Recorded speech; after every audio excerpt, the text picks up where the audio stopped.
This is a little bit different. Today, we're going to be talking about upgrading your car stereo system. But first, roll that beautiful bling footage. Yeah, yeah.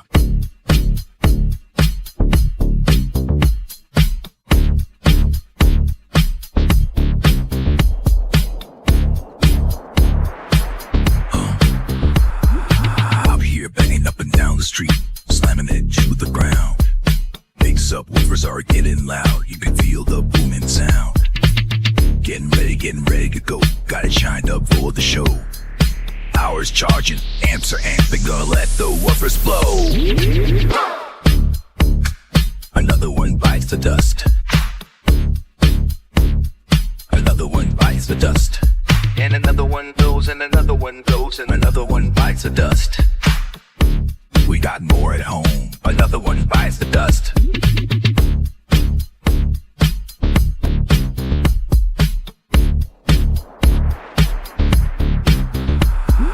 Wires are glowing and the amps smoking. Subs are cherry red. Let me keep jamming, gotta keep the bass fan. Gonna go hard till they're dead.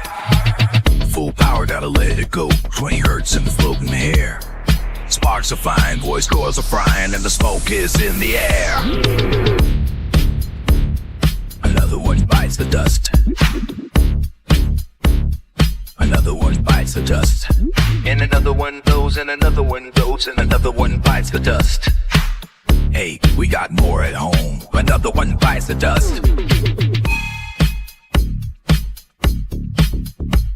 Got it. Got it. Boom.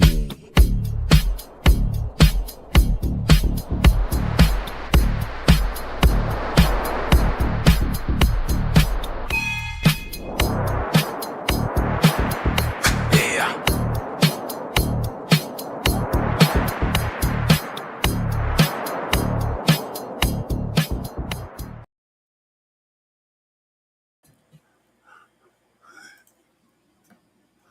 What's up, guys? So, on this fine Saturday evening, I know it's not Sunday. Bobby B is going to call me out on that eventually because he always does. He'll be like, why? Well, the answer to that question is easy. Why is because tomorrow I'm going to be at a show and I don't know what time I'm going to be back. I may run a live stream from the show. I don't know yet. It's up in the air. Let's put the chat window up on here so you guys can see the chat. So today, and, and there he is. I told you. Why? Yes, Bobby B. I know. It's a why, brother. Tomorrow, I'm going to be doing a show in Crane, Missouri from approximately noon to 6 at Rick's Car Audio, excuse me. And I don't know what time I'll be back. I will be probably do a live cast from there sometime. I don't know when. So you can figure sometime between noon and 6. We're doing a live stream from Rick's Car Audio in Crane, Missouri. There is a benefit show for him there. He had, I believe, he's got cancer, and so we're doing a thing for him down there. Should be a hell of a show, though. I think the last I saw on the list, the attendee list, was like 70 people attending. So there's going to be a pretty good crowd there. That was all people, probably people that are going to be bringing vehicles. So there's going to be at least, I would say, minimum, there's going to be at least 15 or 20 badass cars there. And of course, mine will be there as well. I wouldn't call it badass, but there's going to be a bunch of really hot cars. And one of our teammates has already said he's going to send the windshield tomorrow. So there's going to be a windshield explosion tomorrow. And he can absolutely do that. There's also going to be one of the guys from Carmel's crew will be there as well with a van. And that sucker does 160 plus. So it may send the windshield too. Who knows? I hope he don't because he ain't, unless he plans on doing it. But it is what it is. Um, so let's see here what's going on in the chat today. Uh, First of all, let's just throw him up there because first man in the building gets the benefit of being on the screen for a long, long time.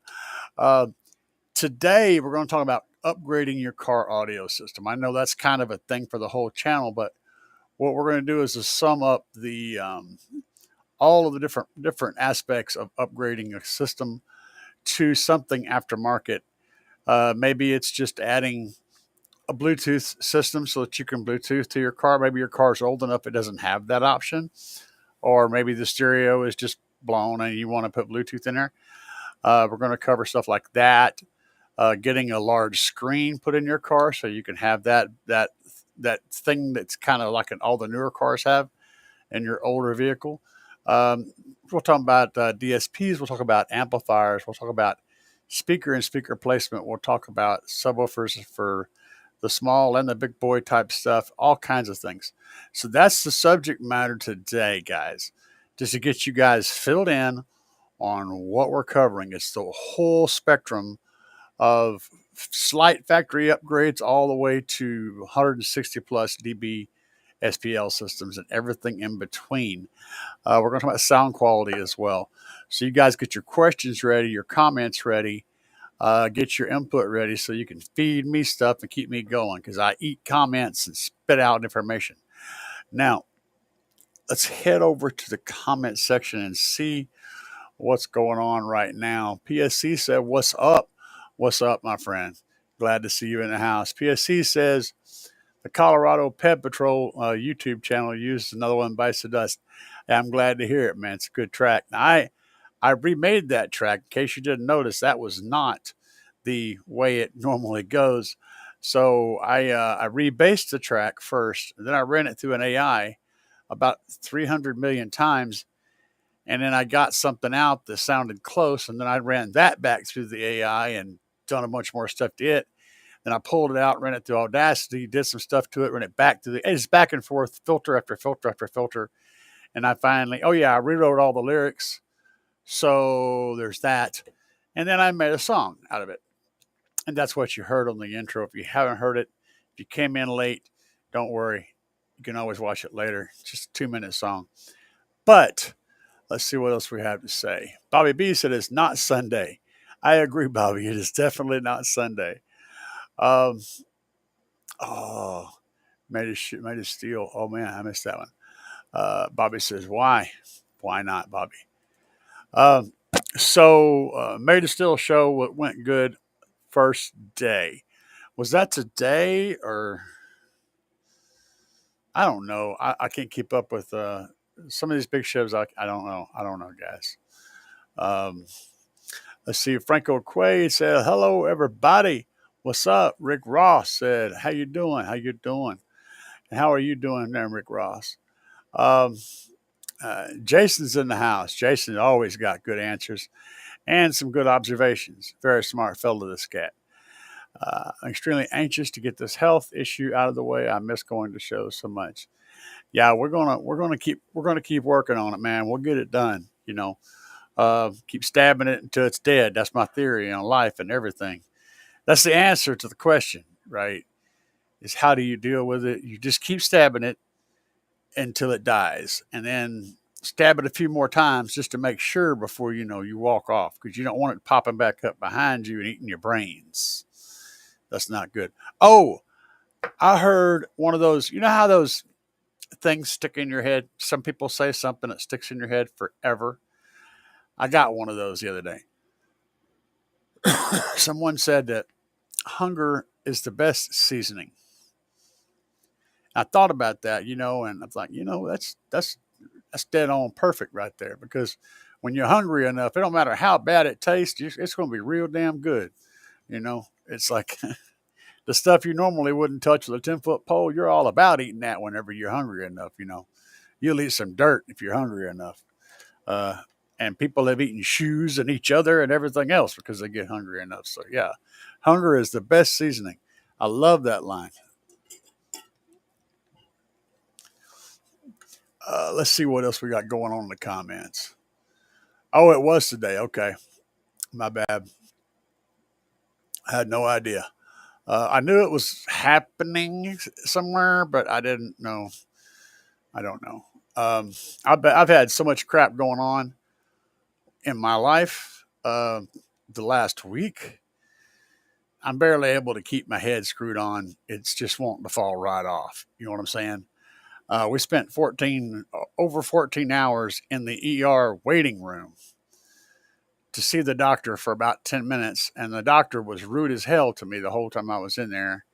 And so, yeah, I went away from that with just a terribly bad experience. And um, yeah. And then that followed up by having to go to see my doctor the very next day, which was technically the same day because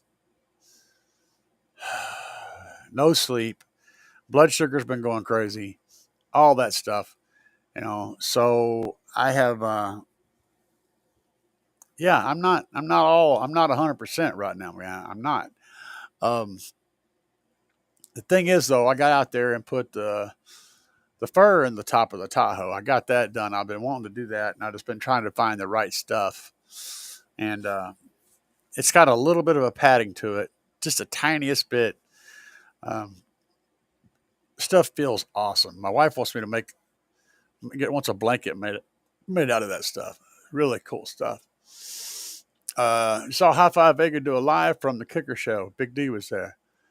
Oh, really? Over in Oklahoma, man. The QS.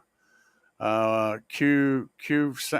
don't remember what it's called, but yeah. No, I need to dig that up and look at it. See, I don't live all that far from there, but uh, traveling expenses can get pretty extreme whenever you don't have much income. So just a little bit like gas money to go to the crane show tomorrow. That's a thing I had to plan for the last month to have that and to have my gas money and my entry fee for one class and have a little bit of money to go to the restaurant that night. Because we're all the Savage Sounds guys are going to be going to the restaurant, and I want to be able to have enough money to go in there and buy an hors d'oeuvre or something, drink and some fries or something. So I don't look like a total retard sitting there with no food. Um, and I had to plan for this little occasion the whole month, all month long. I've been saving just enough to be able to make this happen. So going to Oklahoma, that's some money, especially driving a base rig. So, but I would like to have gone. It just wasn't really in the cards right now. Things are looking up though, guys. I had Monster Energy get in touch with me. They sent me an email and they're wanting to do something. So maybe that'll turn into something cool. Who knows? Um, PSC said I'm not giving up by a long shot. If I get I got the eye of the tiger, the heart of the lion of Judah, heart of the lion of Judah. Cool. Um, no, man, you can't give up because what's the point? Keep running their head into it. You'll eventually get through there. You just got to keep doing it. Failure is just what happens before you succeed. It's not like the end. Failure is not the end. Failure is just the last step before success, right? It's just that simple. I don't. I take on all kinds of crazy stuff that I never thought I would do. Because that's how you learn. That's how you grow, right? So if we're going to upgrade a stereo system, now let's talk about that a little bit. First off, there's a few reasons why somebody might want to upgrade a stereo system. One of those reasons is it doesn't have the features that you're looking for. If you got a car that's like from the late 90s back, odds are it doesn't have Bluetooth. And being able to get that in a vehicle is kind of a big deal anymore because radio stations are absolutely horrible. Horrible. Nothing but commercials. Everybody hates it. You get 10 songs. They play the same 10 songs over and over again. And every time they play one of those 10 songs, they play 20 minutes of commercials. Then they play another one of those 10 songs again. They do that all day long. That's depressing. We don't want that. So Getting Bluetooth in your car. There's a couple of ways you can do that. One, you could change out the head unit and put a new head unit in that has Bluetooth in it. Two, there are certain devices you can connect to your factory head unit that'll give you Bluetooth in the head unit. That'll allow you to keep the rest of your speakers and stuff, all that stock, and still get Bluetooth. Three, you can put a DSP in your car that has a Bluetooth connection in it so that you can Bluetooth straight to the DSP and not even use your factory stereo system. Just run your DSP to amplifiers and speakers throughout your car. It allows you to do stuff like I do with my tablet on my dash connected to that. It's a wonderful thing. So getting Bluetooth in your car isn't hard. It's a matter of deciding how you want to do it and which is going to work best for you. Another options or another problems with old car stereos is the sound quality may not be the best. It may have a really bad signal. It may have a sum signal. It may have not a sum, but an inverted signal. It may have a weird EQ built into it for the factory stereo. And if you're pulling a signal straight out of that thing to an amplifier, you're just amplifying that problem. And then some stuff for more modern cars has got the sounds for all the vehicle built into the stereo system. So your door chime and your turn signal and your hazard light and all those different things that make noises come through your stereo system. Now, when you pull a line level converter off of that and you pull the signal out of that to run to your amplifier, you're now amplifying all those noises. So your door chime will go bing bong, bing bong, bing bong. Yeah, all that stuff gets super loud.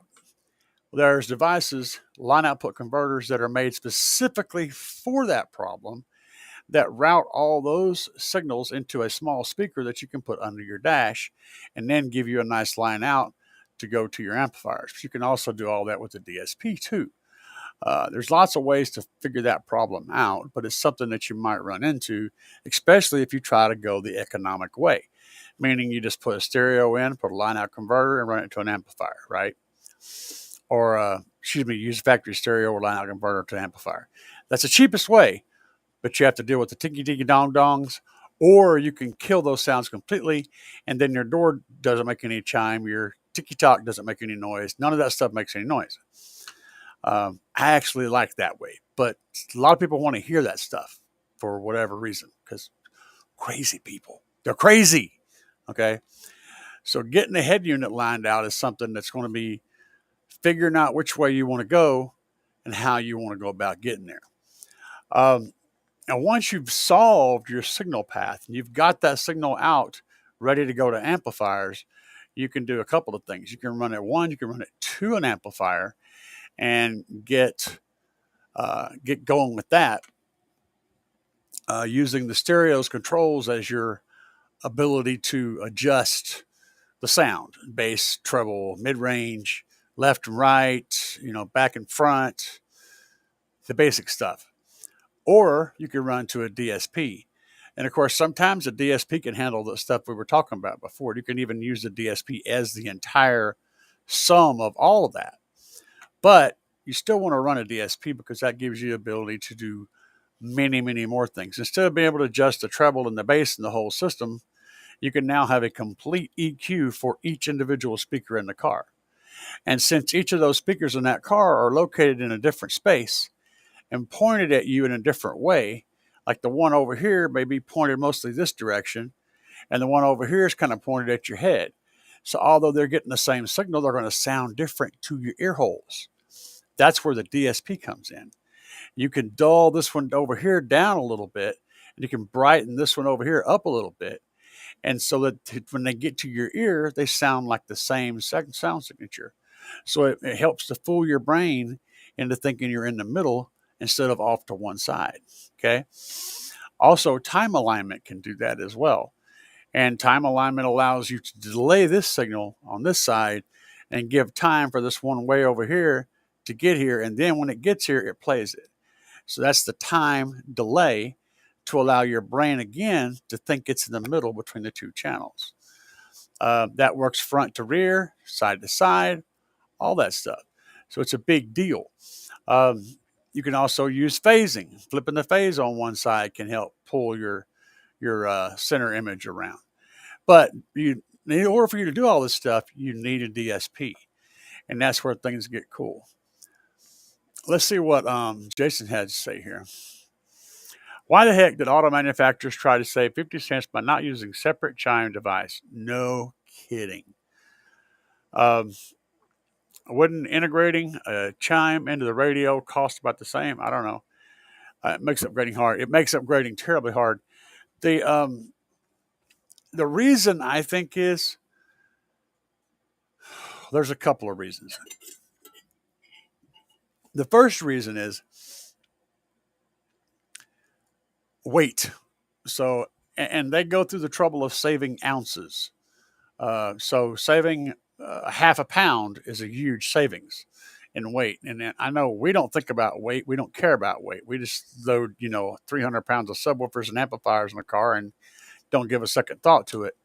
Whereas a manufacturer with speakers and different equipment will save ounces. They'll go through a huge amount of trouble to save an ounce because every tiny little bit of weight makes up a difference in how the car handles, how quickly it responds to the left and right turning, accelerating and braking, and also your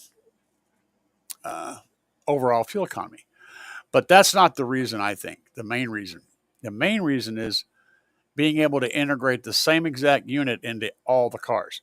So when manufacturers went to front wheel drive cars back in, I guess, really the 80s, front wheel drive became a huge thing, right? The reason for that is you got your whole power plant in one chunk. You got your engine and transmission and front wheels, all the front suspension is all one piece. And that same chunk can be put in dozens of different cars, minivans, all that stuff without any changes at all. It can just drop right in. That decreases manufacturing cost. It decreases weight and everything. It's just a really cool idea from a manufacturing standpoint. They also went from having the switches and gauges on the dash being separate to having most of it mounted in the steering stalk. Again, that steering stalk can be shoved in any vehicle and it instantly has all the stuff it needs. That drastically reduces the amount of cost and manufacturing cost. So I think incorporating all the things that make sounds in a vehicle into the stereo falls right alongside all those things. One thing can be used to do all the jobs in every vehicle. They only have to develop it once, only have to manufacture one, and they can put it in 36 different vehicles, and it will do all that stuff. So it's about economics, man. That said, it is a huge pain in the butt, and it causes a lot of headaches.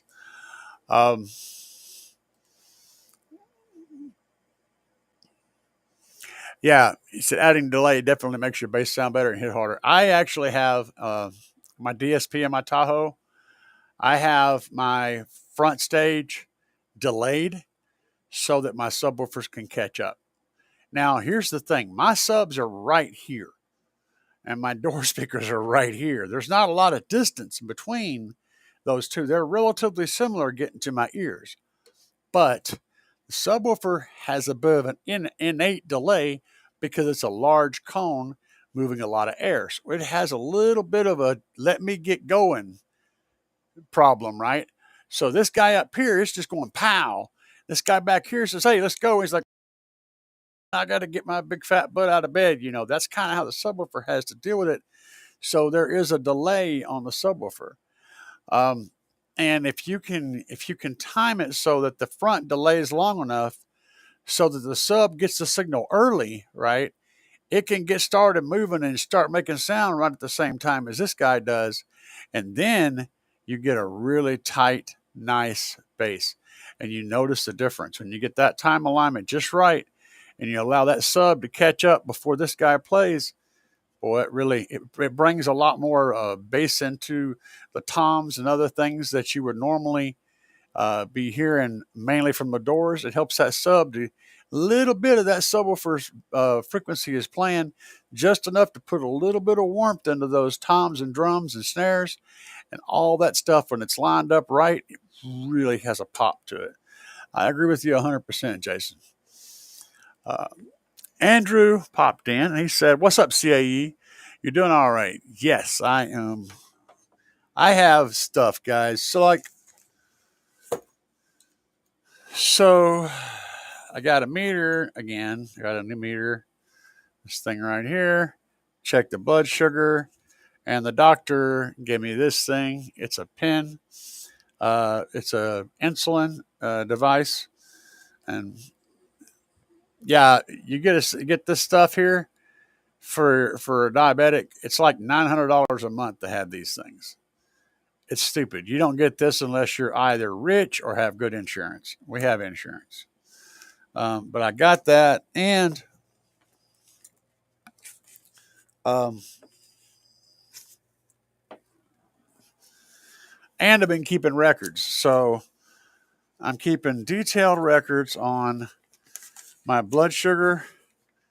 See that on my blood sugar, or when I eat, and what my blood sugar was when I tested it, and how much insulin I'm taking, all that stuff. I'm keeping detailed records on everything. My doctor's got me on a regimen of we're testing some different doses with this.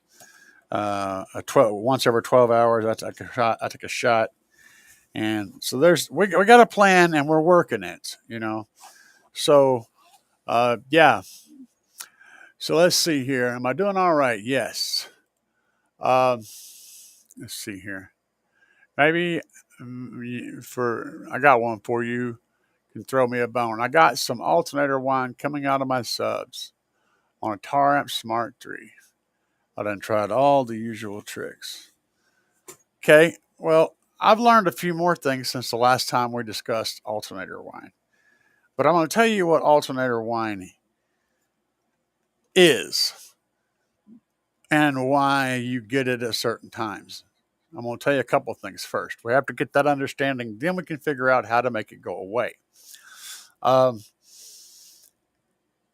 First thing is, alternator wine is noise. Okay, when your alternator is charging, it's noisy. It makes noise. It's not it's pulsing, right? And that pulse coming over that wire going to the battery creates a magnetic field always because it's electricity going through a wire. But whenever it's dirty electricity, which it is, it broadcasts a field around that wire. Anything around that wire that's capable of being very sensitive to picking up that field will pick it up and pull it in. So that's where it comes from.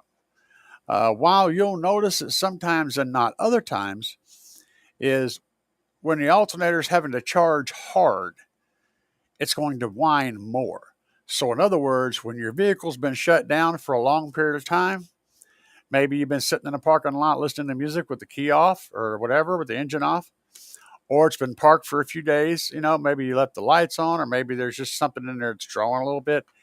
When the alternator has to start charging that back up, it's going to be very much more pronounced whine. So that's two elements in here. The third one is the amplifier that's giving you that signal. Either the amplifier itself is not shielded, it's got to be not shielded, or it would the next step wouldn't matter. If it's not shielded, then the next step matters. If it's shielded, then nothing else should matter. The amp may not be shielded, which it probably isn't. Most of them aren't. Then you got your RCA cable running from wherever you're getting any RCA cable you have that's running into the input of the amplifier. It don't matter where it's coming from, the DSP, whether it's coming from the stereo, whether it's coming from your stereo system sitting on a picnic table outside your vehicle. It does not matter. It don't even have to be hooked up to anything.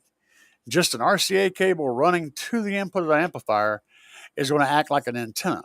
It's going to pick up any noise in the air, and then it's going to send it through the amplifier and amplify it. That's where the noise comes from. Anything you're running through that makes noise is going to cause this to happen. Now, on better amplifiers, probably most of your kicker stuff, the higher end stuff, you'll have balanced inputs.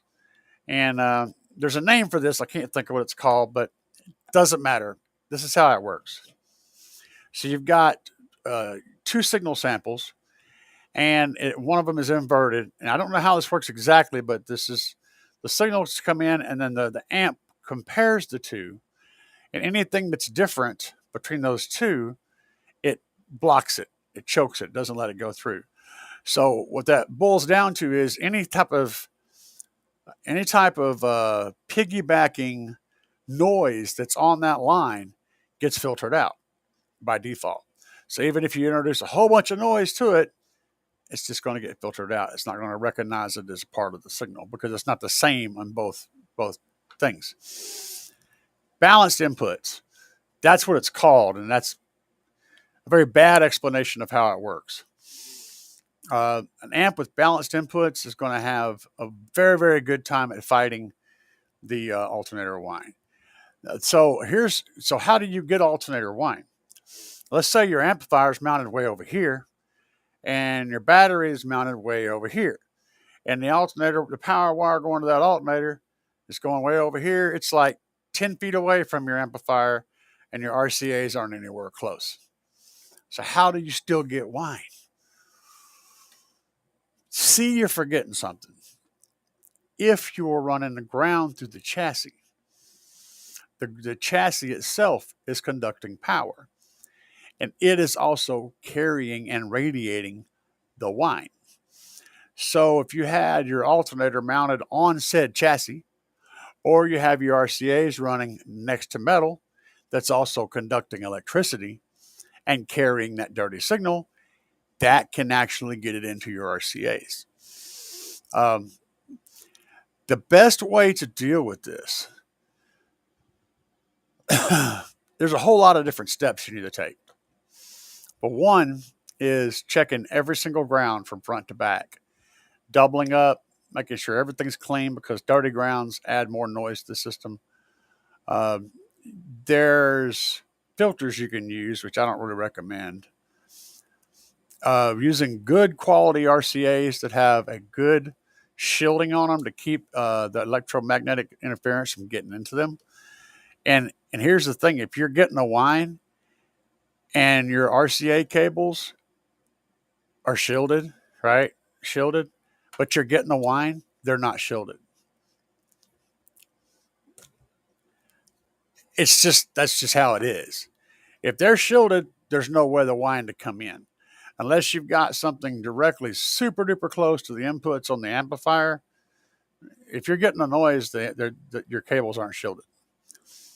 Or they say they're shielded, but they're not. You want good audio cables? You can either build some out of Cat 7, make them yourself, order the RCA ends on Amazon, and get yourself some Cat 7 cable, like internet cable, and build your RCAs with that because it's triple shielded. It's literally, internet cable doesn't work unless it's shielded. It literally can't work if it's not shielded because there's so much noise. The signal is so tiny that any noise whatsoever destroys the signal and the cable. So Ethernet cable by default has to be extremely well shielded just to work. Okay. Cat 7 is the best you can get right now. It's got 3 different layers of shielding on it. Rock solid. You get your RCA ends off the internet, order those guys, and build your own cable. That's one way. Another way you can go about it is use musical cables.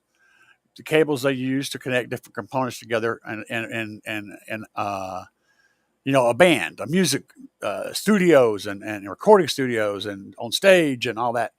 The reason for that is the electrical environment is extremely noisy. These cables are in, and guitar pickups are super sensitive to picking up anything. So noise is always a constant battle in that equipment, and the shielding that they incorporate into those types of cables is far superior to the stuff that you'll get in an audio cable from the store. Okay. So going that route is a good way to get good solid cables also. Other than that, everything else is a toss-up. But cables are a big deal. Check your grounds. Make sure your grounds are good. And pay attention to where your amplifier is mounted, what metal it's close to. Is there a lot of power going through that particular piece of metal? Think about all that stuff. That's the clues I can give you. I can't tell you what your problem is, but I can give you all that information and all those clues to help you develop your own plan of attack and also a plan of solution. Okay. Hopefully that helped you out, brother. 'Cause there's a million different things. I'm just giving you the information to kind of help you sort it out. Let's go back up here. DTG said, just ordered audio control epicenter. Cool. Epicenters are cool. There's a bunch of manufacturers out there that build stuff, basically does that same type of thing. An epicenter is cool. You can make something that wouldn't have any bass have lots of bass. Then you can do stuff like, check this out, guys. Listen to this. I want y'all to listen to a little bit of this track. It's pretty cool.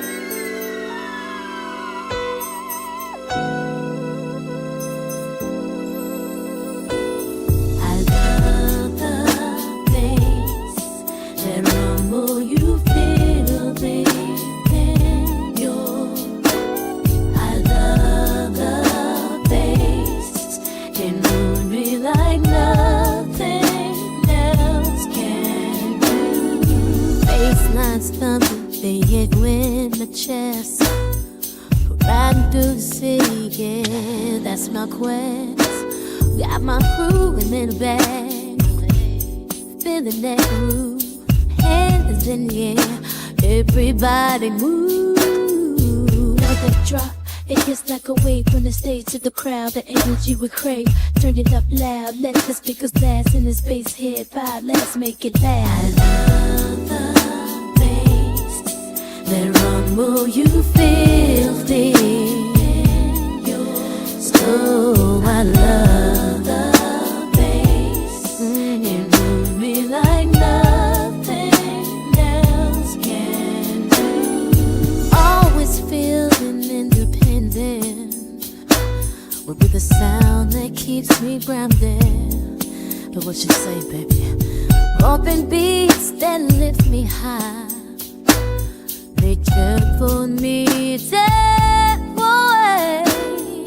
Like the drop, it hits like a wave from the stage to the crowd. The energy we crave, turn it up loud. Let the speakers blast in the space head vibe. Let's make it loud. I love the bass, that rumble you feel deep.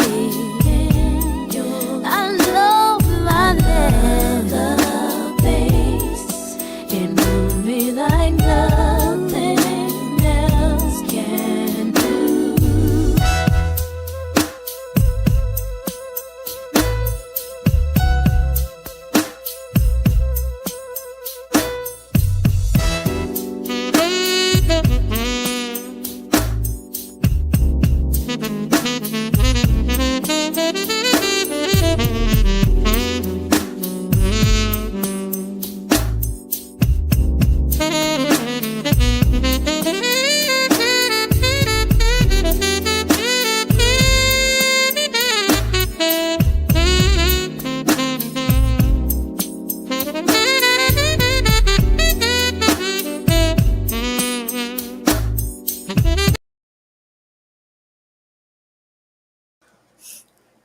What did you guys think of that?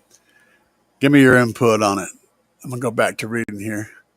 I just wanted y'all to hear a little bit of that. Let's see here. So Jason, yep. I'm catching back up. All right, there's that and that and that and that. And that. Just ordered. All right, yeah. Jason said, Andrew, did you try running a different signal to the amp, like a phone jack to RCA line in? That's a good way to start.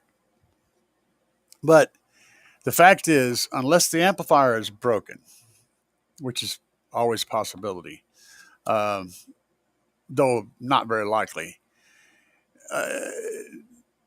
the signal, the noise is being introduced from the RCA jacks on the amplifier out somewhere. So if you replace the RCAs, you should get no noise, provided that whatever you're using to move your test signal through is shielded. You should get no noise. And I'm going to tell you, phono, those headphone jack deals, the little, I don't have one handy. Those little wires are absolutely not shielded, and they are notorious for introducing a ton of noise. So that might not be the best option unless you have a actual shielded one. But here's the thing. If you unplug the RCAs from the amplifier and the noise stops, it's the RCAs. It's that easy. Just unplug them. Once you plug them in, if the noise is back, then it's the RCA's picking up the noise. Now, figuring out how to stop that is another story. But simply unplugging them will tell you everything you need to know.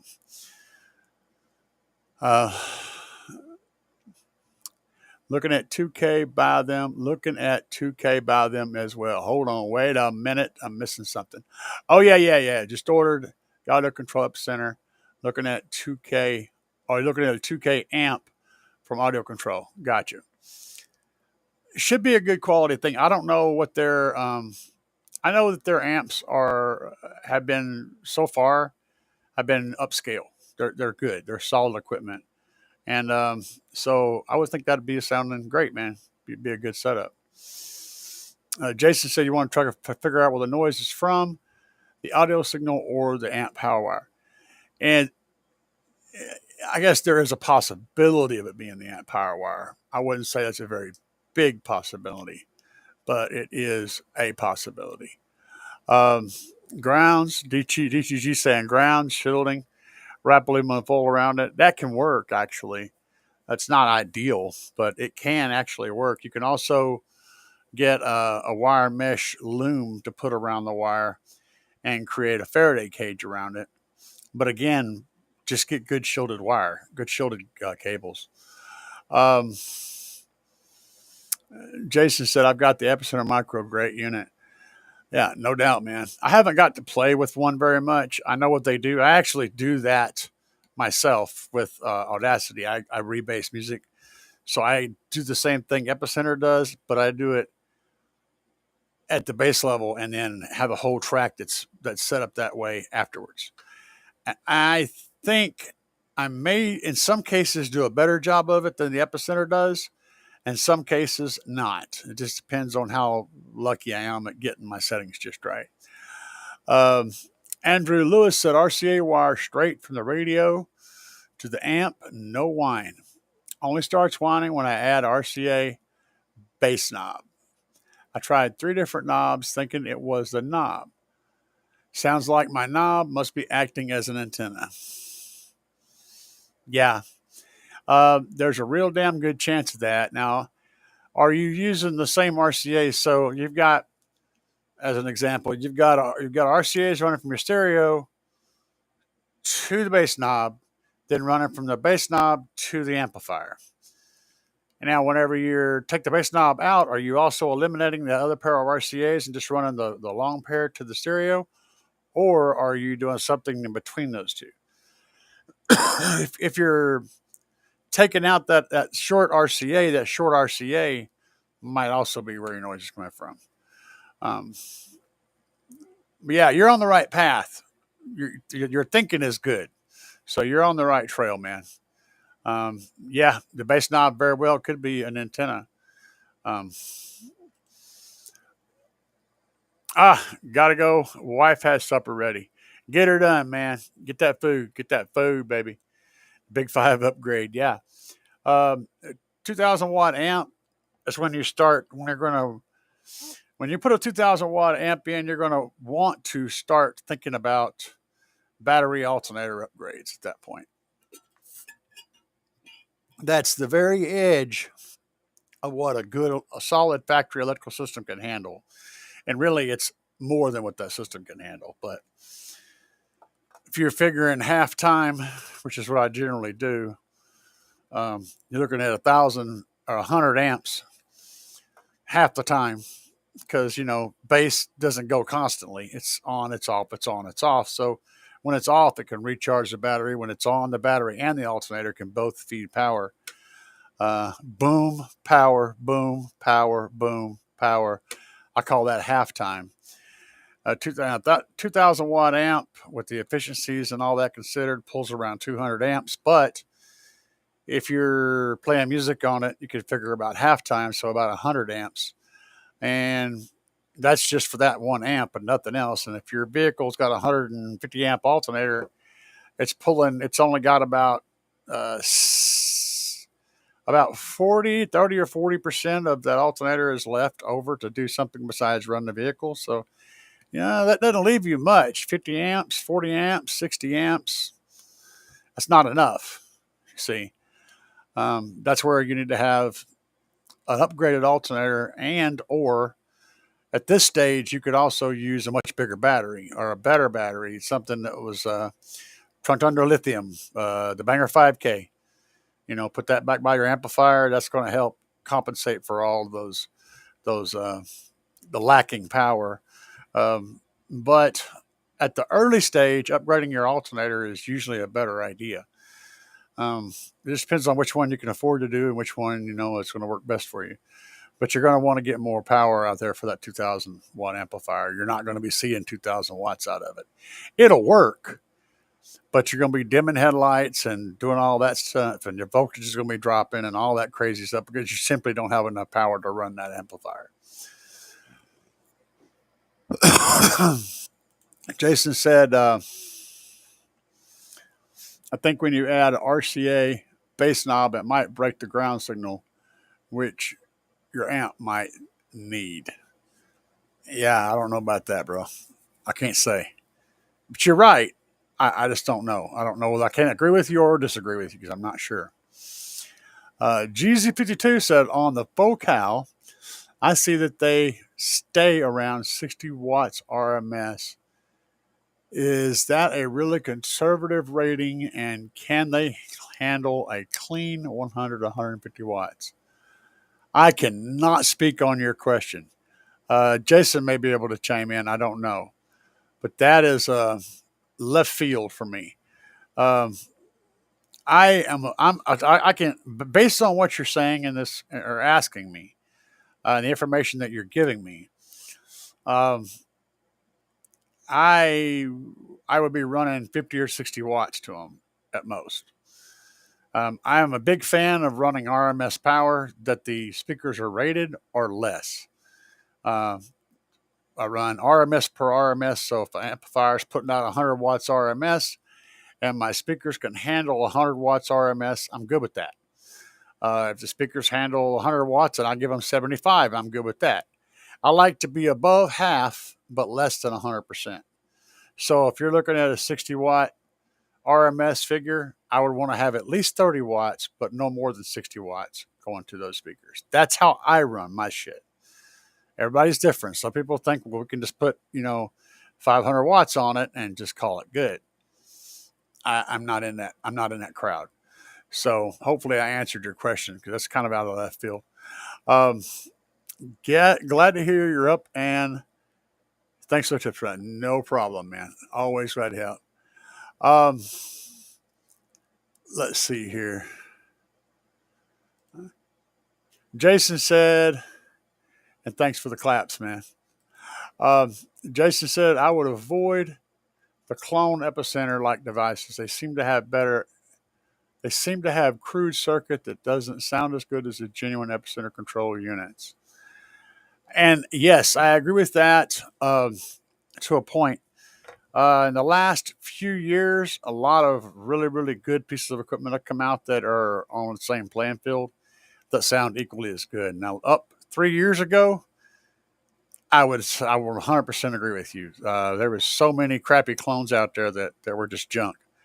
But we've gotten a lot better equipment today, and there's a lot more manufacturers, a lot more offerings that are of the same caliber. So I don't have a problem with that. There's also still a bunch of junk, mind you. If you're paying significantly less for the item, odds are it's a piece of crap. Okay, just saying. So I agree with you, but not 100%. Jesus, like any other speaker that can handle burst of higher power, I was running 300 on 2. The K2 powers. Just be careful. If you smell the voicicles, turn it down. Yeah. If you see blood, stop shooting.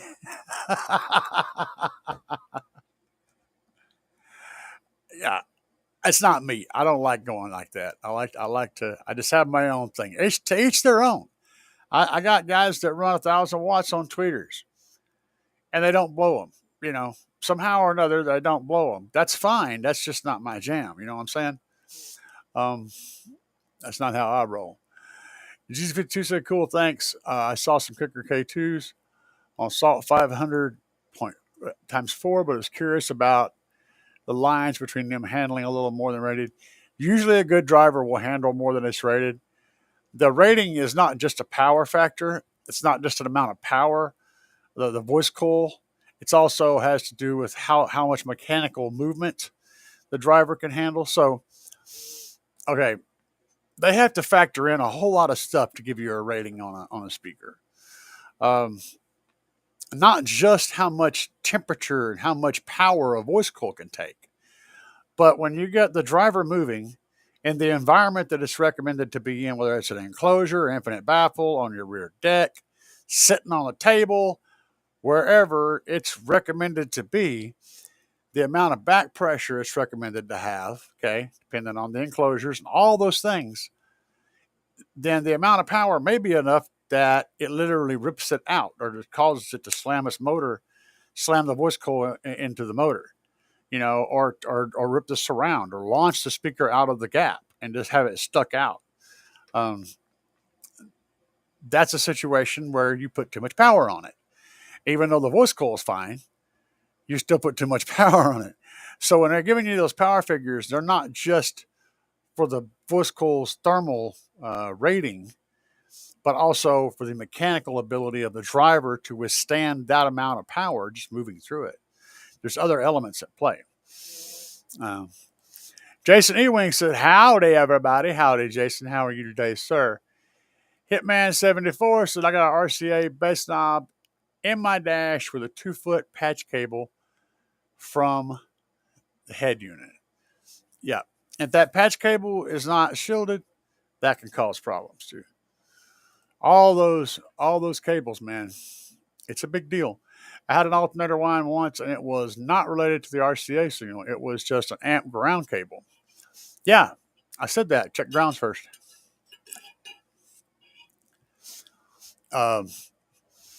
Contact got oxidized, cleaning the ground, fixed it. Absolutely. And that's because the ground is part of that system. That shielding is grounded. Wow. So if your shielding isn't grounded, it's not shielding anymore. It has to be grounded. So if you got a ground issue, that can cause issues with your shielding and cause noise. There's all kinds of elements, guys. I'm just feeding you the bits, right? The little pieces. You put those pieces together to fit your specific scenario, and you can figure out what's going on. Too much gain will cause that whine too.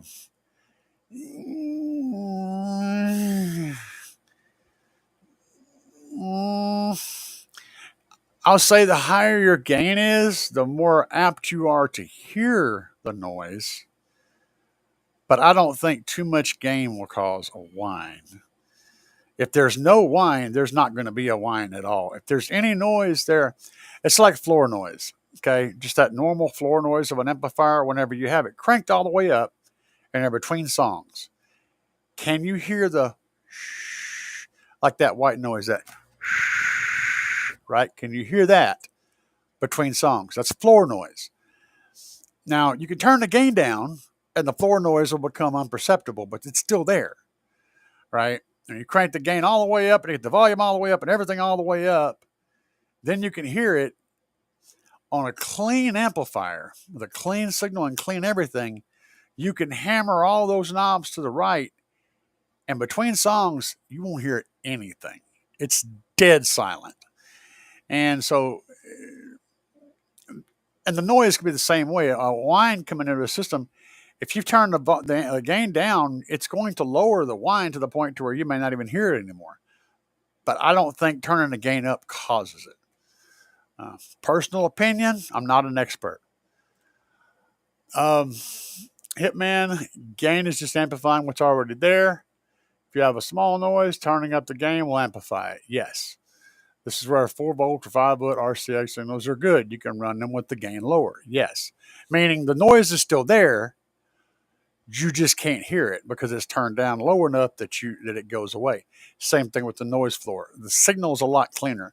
When you get a higher voltage going through that RCA cable into the amplifier, that signal is hotter, and anything that you're trying to attach to it, any noise that's collecting in that wire, is going to be a much smaller, proportionally smaller amount of noise than it would be if there was only 1 volt going through that wire. Because when your signal is small and the noise is the same size, they come to the same size. When the signal is big, this noise is still small. Now it doesn't get amplified that much. Also, you don't have to turn that gain up very much to get that the right level. So that signal stays nice and small over here, and it's not, making noises in your brain. And noises in your brain suck. Um, Jason said, I got to go. Take care, everyone. When I see you, you have a good day, Jason. Um, but yeah, no sky high. Yeah, no wine, sky high, $12 RCA level control. Gotcha. I have complete silence until music starts. Yeah, that's what you're looking for. That's ideal. You don't ever want your gain turned all the way up and your volume turned all the way up and all that turned all the way up. But just to see if you have any floor noise, you can do that. Don't have any tracks playing. Have the stereo on with no music playing, and turn everything all the way to the right and listen. See if you hear anything, like any kind of hiss or buzz or hum or anything. You don't want to hear anything. Not that it's necessarily going to be an issue because you're going to have all that stuff turned down quite a bit, but it's nice to have a completely dead clean floor whenever you're like that. And that's something whenever you go to an SQ competition, one of the things the judges is listening for is zero noise on the noise floor between tracks. They're actually looking for that. Oh, shit. Are you guys having fun? I know this is an unscheduled event. Like I said, I'm doing this today because I don't know how tomorrow's going to go. And I was feeling froggy. Did y'all like that track? I was going to talk to you about it. The one I played a minute ago. I love the bass. So that track is AI created. It's all 100% AI. I didn't write anything to that. That was one. I told AI, I said, I want you to create a song about bass. And that was it. And I said, go. And there's about 15 tracks I listened to, and that was one of them. It just came out that way. That was 100%. Now, I only created a 30-second segment, and then I added some more clips to it, 30 seconds in the front, 30 seconds in the intro, in the middle, and the end, and all that stuff. But it came up with all the words, all the parts, all of that stuff is all 100% AI. That beautiful soulful saxophone playing, that sultry voice from that lady singing, all of that is AI. One more time. Crave, drink up loud, that doesn't just blast in the space hit by let's make it last. Other things that humble you feel it. I love my leather base. It moved me like nothing else can do.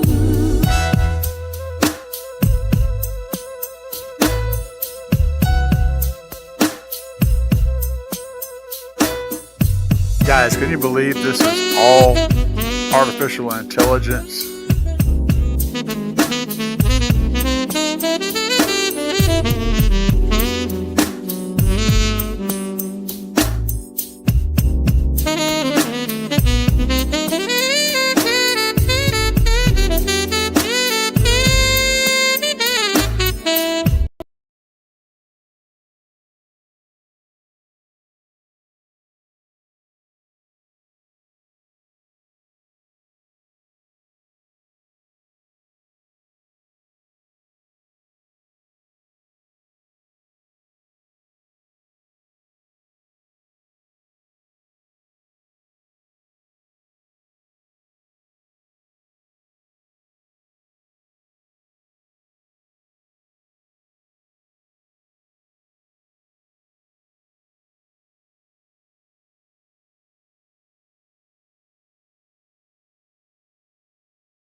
Oh, sorry about that.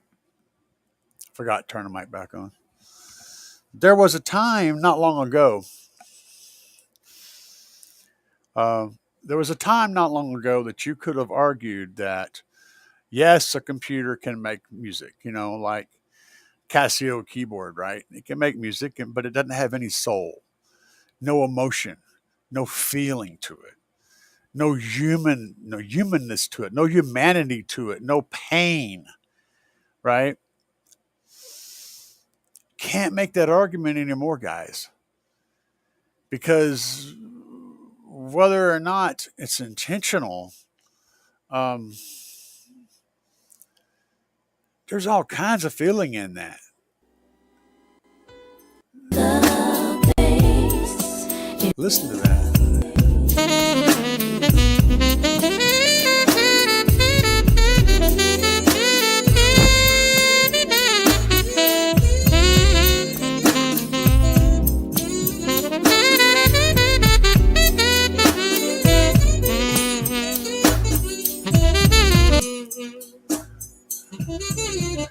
I mean, dude, that you would never be able to convince me a few years ago that that wasn't a human playing that saxophone. Crazy, right? Um, yeah, I finally figured out the microphone. I do that all the time. My bad. I thought I had certain things fixed, but I didn't, so I'm having to mute and stuff. It is what it is. But anyway, guys, I know. Hey, I'll play another one for you. How about this? This is my remake of another one by Slapz. Check this out. Yeah. Yeah.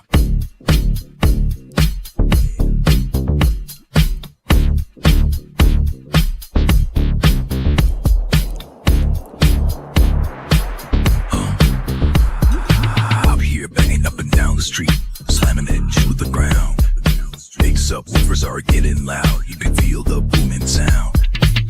Getting ready to go. Got it shined up for the show.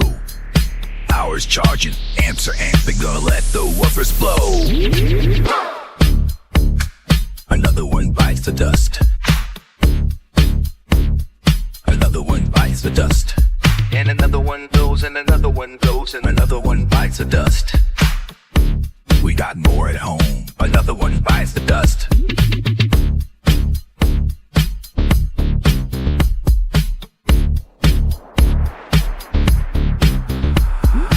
Eyes are glowing and the amps smoking. Subs are cherry red.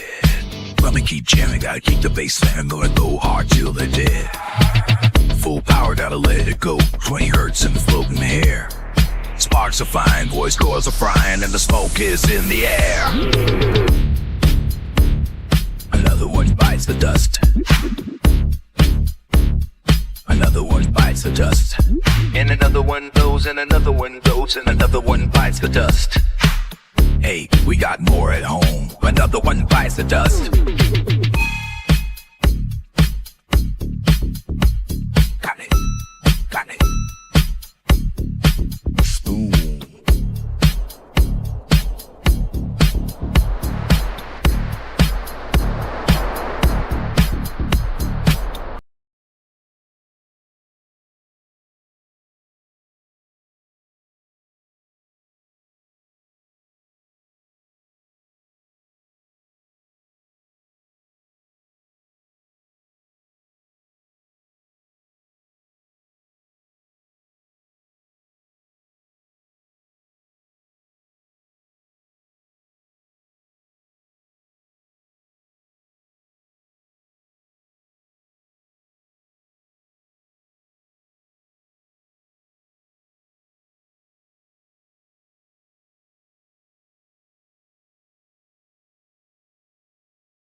Shrimp on these tacos, we buy the fiesta. Guac on the side, man, you know it's the best. Lettuce and salsa, stack it high, make it pop. Crunch in my mouth, can't stop, won't drop. Scissor in, flavors cold is so sweet. After one taco, I'm in for a repeat. Bite after bite, got me dancing in my seat. Hitting up the taqueria, can't face defeat. Taco love and every single.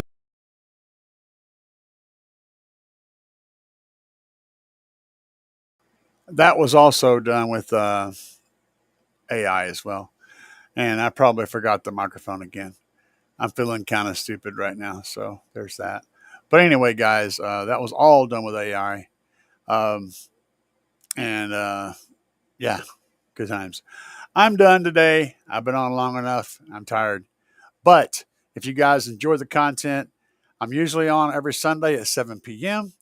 Be sure to come in, check me out, speak up, tell me where you're from, what you're into, ask questions. I'll do my best to answer those questions to the fullest of my ability. Other people in chat will also chime in and help answer questions. If you like the content, I have a lot of videos on my channel. Check them out. Hit that subscribe button. It always helps. For now, guys, peace out to everybody. Y'all have a good night. Yeah. Yeah.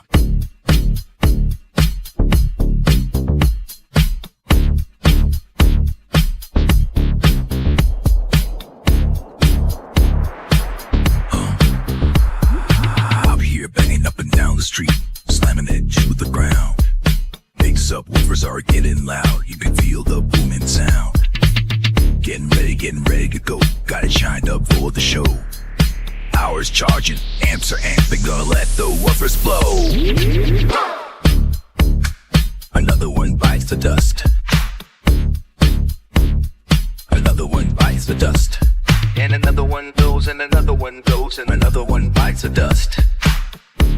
We got more at home. Another one bites the dust.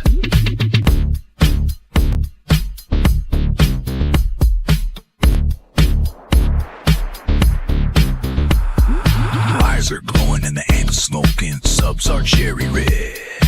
Let me keep jamming, gotta keep the bass fan gonna go hard till they're dead. Full power, gotta let it go. 20 hertz in the floating air. Sparks are flying, voice cords are frying, and the smoke is in the air. Another one bites the dust. Another one bites the dust. And another one goes, and another one goes, and another one bites the dust. Hey, we got more at home. Another one bites the dust.